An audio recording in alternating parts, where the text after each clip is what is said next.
Hello, this is Wisdom Library. Today we're going to philosophically explore why Instagram makes us depressed.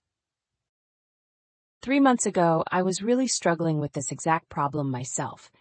Every morning, I'd habitually open Instagram and inevitably feel my mood sink. Perfect travel photos, beautifully arranged brunches, happy-looking couples. The more I saw, the more pathetic my own life seemed. But it turns out this wasn't just my problem. Amazingly, 73% of people share this exact same struggle. What's even more shocking is that people who use social media for more than 2 hours daily have a 2.7 times higher rate of depression than the general population. So should we just quit social media altogether? But realistically, that's not easy. We have work obligations, need to stay connected. That's why today I want to try a different approach. I'll tell you about a philosopher who predicted this exact problem 50 years ago. In 1981, in an era without internet or smartphones, a book was published called Simulacra and Simulation by Jean Baudrillard. This French philosopher described our current situation with amazing accuracy decades before it happened. He predicted we would soon live in a world of simulacra. Simulacra, it's probably a new word for you, right? Simulacra simply means copies without originals, images that don't actually exist but appear more attractive than reality itself. Let me give you an example. Think of Disneyland's castle. It's modeled after real medieval castles, but it's made to be far more perfect and beautiful than any real castle. The same goes for happy families in advertisements. They represent a perfect family ideal that doesn't exist in reality, yet we're fascinated by that image. But what about social media? Looking at Instagram feeds, everyone seems to be living perfect lives. But think about it. Who posts photos of their failed cooking? Who shares selfies with tired, exhausted faces? What we see on social media is mostly simulacra. Not real life, but images carefully crafted to appear more perfect than reality. Baudrillard said simulacra evolves through 4 stages. The first stage is faithfully reflecting reality. Think of early Facebook or Instagram. Back then, people really posted their everyday lives, friends' birthday parties, ordinary daily moments. The second stage is when we start slightly distorting reality. We use filters, adjust angles, edit to look prettier. In the third stage, we begin hiding the absence of reality. Influencers' perfect daily lives are the perfect example. The life they show doesn't actually exist. Nobody can be perfect 24/7, but we're led to believe it's real. The final fourth stage is pure simulacra. Look at the recently emerged AI influencers. There's no real human, yet tens of thousands follow them. When simulacra overflows like this, we enter hyperreality, a state where fake feels more real than reality. Let's take travel as an example. In the past, we traveled to see beautiful scenery, but what about now? Often we travel to take amazing photos for Instagram. The image for social media becomes more important than the actual experience. The same with food. How often do we order something not because it's delicious, but because it photographs well? This is hyperreality, when the image of an experience becomes more important than the experience itself. So what should we do in this situation? The important thing is, this isn't about individual willpower.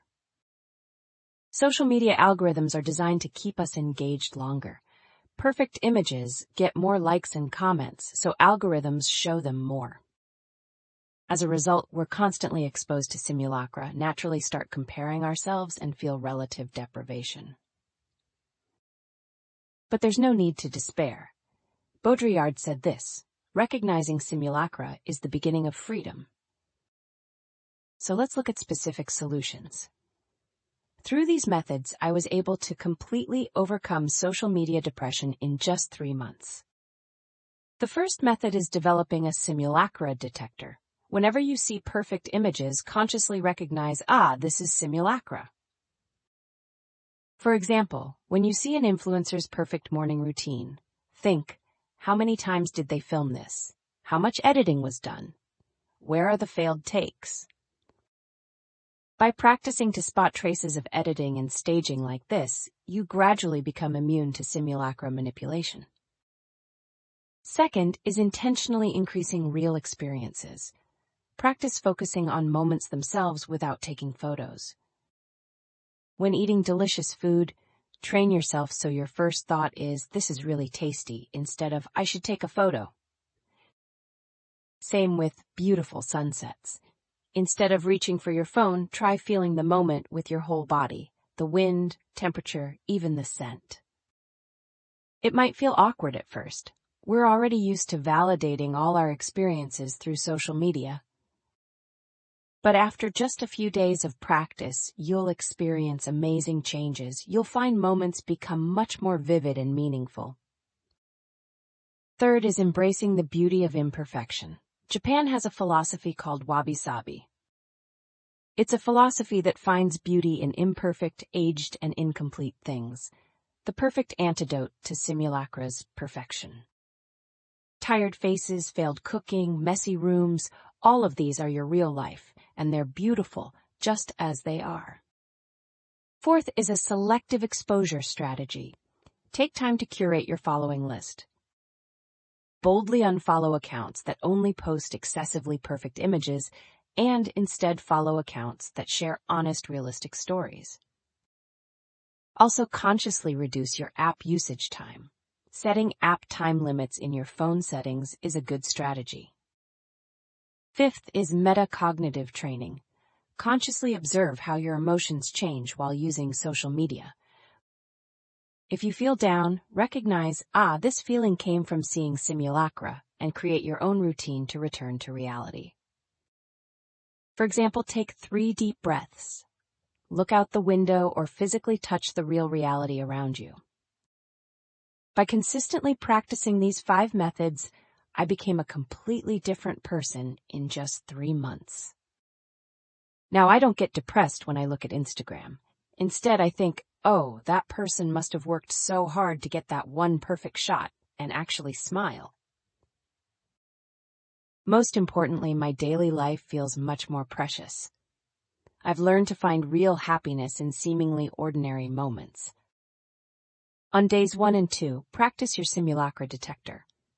Every time you use social media, try distinguishing between simulacra and reality. On days 3 and 4, intentionally create photo-free moments. Once a day, focus on the moment itself without taking any photos. On days 5 and 6, practice accepting imperfection. Try loving the imperfect aspects of yourself. On the final day 7, check your week's changes and share your experience in the comments. Use the hashtag #SimulacraEscapeChallenge. In the next episode, I'll tell you about another contemporary philosopher, Michel Foucault. Foucault explains why we've come to monitor ourselves and how social media has become a massive surveillance system. We'll explore the mechanisms of voluntary surveillance and the truth about digital panopticon together. Please suggest philosophy topics you'd like us to cover in the comments. Finally, let's remember Baudrillard's words once more. Recognizing simulacra is the beginning of freedom. Your ordinary daily life is the most real and precious reality. Don't compare it to someone's perfect simulacra. I hope you live real life instead of simulacra today, too. Please subscribe and like to join more people with us. This was Wisdom Library.